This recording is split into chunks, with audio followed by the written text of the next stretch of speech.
През 2026 думата хибрид вече означава нещо съвсем различно. Забравете всичко, което си мислите, че знаете. Вече не говорим за компромис, а за оръжие. И тази промяна, повярвайте ми, разтърсва целият автомобилен свят. От най-бързите суперавтомобили до върха на моторните спортове Формула 1. Ами, ето това беше големия въпрос в индустрията, нали? Изборът изглеждаше ясен. Или получаваш брутална производителност, или се грижиш за планетата. Но, какво ако този избор вече не е задължителен? Какво ако инженерите са намерили начин да имат и двете? И разбира се, когато говорим за производителност, няма как да не започнем с Porsche. Те са еталон. Но тук не става въпрос просто да направят хибридите малко по-мощни, не.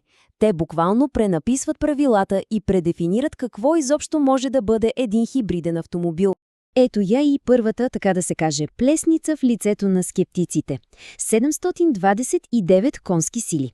Това е мощността на новото Cayenne Turbo и хибрид. Само за момент. Осмислете тази цифра. Това моментално разбива на пух и прах всеки стереотип, че хибридите са някак анемични. Тук говорим за мощност от класа на суперавтомобилите, но в огромен SUV. А сега идва наистина интересното. Този слайд показва невероятния контраст. С тегло от 2670 кг, това е най-тежкото Porsche създавано някога. За да си го представим, това е теглото на огромен американски пикъп. И сега си представете, задачата е да накарате това нещо да се движи, да завива и да се усеща като истинска спортна кола. Това вече е инженерна магия. Продължаваме нататък към абсолютната икона – 911. Новата T-Hybrid система в Carrera GTS не е просто някакъв трик за покриване на емисионните норми. Не, целта й е да направи изживяването по-добро, по-интензивно. При ниски обороти звукът е дълбок, ръмжащ, а като наближи ограничителя от 7500 оборота, се превръща в онзи остър метален рев, който очакваме от 911. И как постигат всичко това? Ето го и тайното им оръжие. Това е технологичното сърце, което топти в новите хибриди на Porsche. Сега ще разгледаме как точно работи тази гениална система, защото тя е ключът към всичко. Окей, представете си го последният начин. Това е суперинтелигентен вентилатор. Когато трябва да ускори, малък електромотор завърта турбината мигновенно, преди изгорелите газове дори да са стигнали до нея. Резултатът – нула забавяне, нула турбодупка, просто моментална мощ. Но може да работи и наобратно, да използва енергията на изгорелите газове, за да произведе електричество и да зареди батерията. Гениално, нали? И ето го върховното приложение на тази технология. Новият 911 Turbo S не използва един, а два такива и турбокомпресора. И резултатите са, брутални. Ускорение, което доскоро беше запазена територия само за състезателни болиди. И цели 14 секунди по-бърз на най-тежката писта в света. Това е цяла вечност в моторните спортове. Но Porsche не са сами в тази игра. Тази философия да се използва хибридната технология за повече мощ и по-добро изживяване се разпространява като горски пожар из цялата индустрия и достига до наистина неочаквани места. Тази картинка казва всичко, нали? От едната страна безкомпромисно оръжие за пистата, от другата – звяр, създаден да покорява планини. Какво по дяволите е общото между тези две машини? Точно така, и двете използват хибридна мощ, но по коренно различен и много умен начин. Хайде да влезем в детайлите. При Corvette E-Ray електромоторът на предната ос го превръща в чудовище с задвижване на 4-те колела. Колата просто залепва за асфалта, дори на мокро.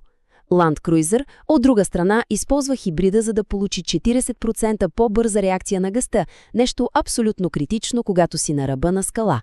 А Ford Ranger PHEV?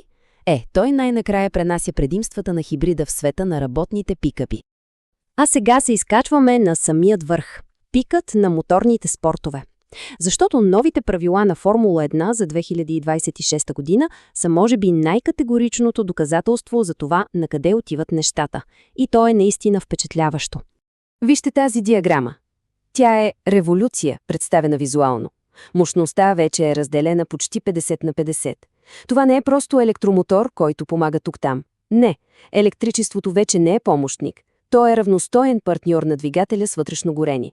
Числата са просто умопомрачителни.